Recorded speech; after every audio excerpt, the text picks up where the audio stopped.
Vous souvenez-vous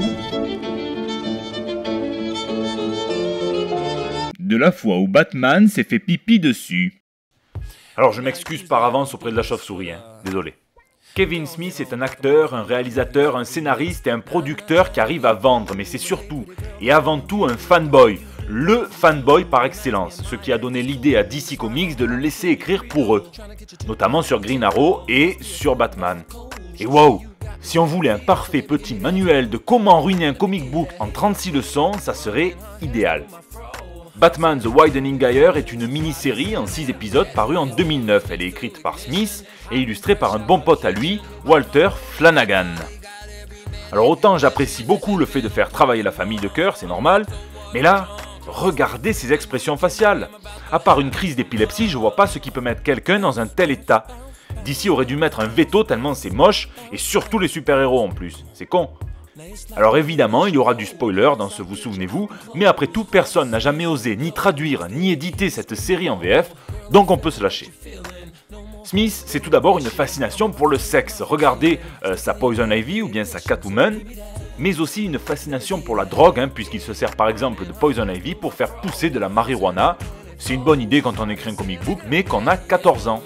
À part ça, beaucoup d'autres idées de fanboy qui cherchent à caser le plus de trucs possible dans son comic book pour montrer qu'il connaît bien DC, genre ouais j'ai tout lu. Du coup on a droit à plein de bat-engins différents de toutes les époques et de tous les médias, des films, des séries, du comics. Après tout, on s'en bat les couilles de la cohérence. Et on passe de la forteresse de solitude au QG de la Justice League sans grande raison apparente, mais passe encore. Retour au sexe avec une ancienne maîtresse de Batman qui revient dans le radar de la chauve-souris, Silver St. Cloud. Et si on oublie son nom d'actrice porno à la mode, elle va quand même réussir à faire un peu ressortir le Bruce Wayne en lui en l'appelant par un mystérieux petit nom, Didi, et en la menant quasiment tous les jours sur une île déserte faire l'amour si fort que les dauphins doivent prévenir Aquaman qui vient sur les lieux enquêter. Arthur Curry s'interroge sur ce que peut bien vouloir dire Didi, Robin aussi, et ça devient le mystère du comic book. Même Alfred va jusqu'à appeler Bruce Didi pour déconner parce que c'est un vrai bout en train le mec. Et ça donne lieu à un petit moment croustillant. Silver lui révèle que Didi, Dédé en français, Dédé, est l'acronyme de Double Digits, à 2 chiffres. Car pour leur première nuit ensemble, Bruce lui a fait l'amour 11 fois.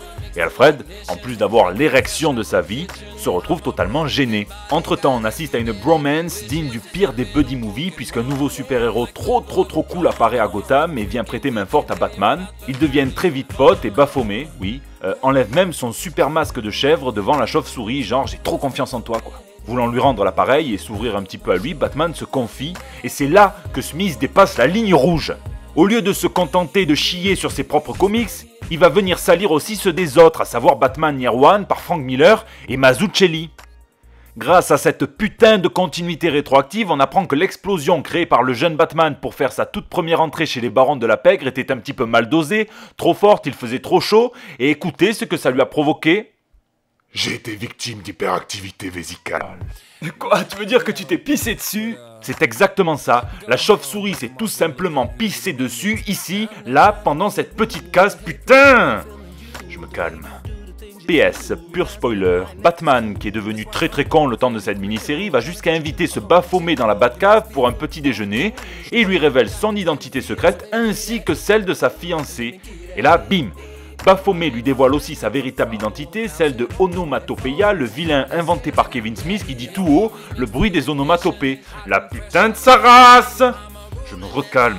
En guise de cliffhanger, ce connard tranche la gorge de Silver et voilà maintenant 7 ans qu'on attend la suite et la réaction de Batman, probablement mise au placard par DC après les mauvais retours critiques. Oui, parce qu'à la base il devait s'agir d'une maxi-série en 12 numéros, mais finalement, Smith a dit qu'éventuellement la suite sortirait vers 2012, ce qui n'est pas fait, et puis un jour ou l'autre. Bon, alors Smith, le jour où je suis à court d'idées pour les vous souvenez-vous, fais en sorte de sortir la suite rapidos parce que quelque chose me dit que j'y trouverai une source d'inspiration infinie.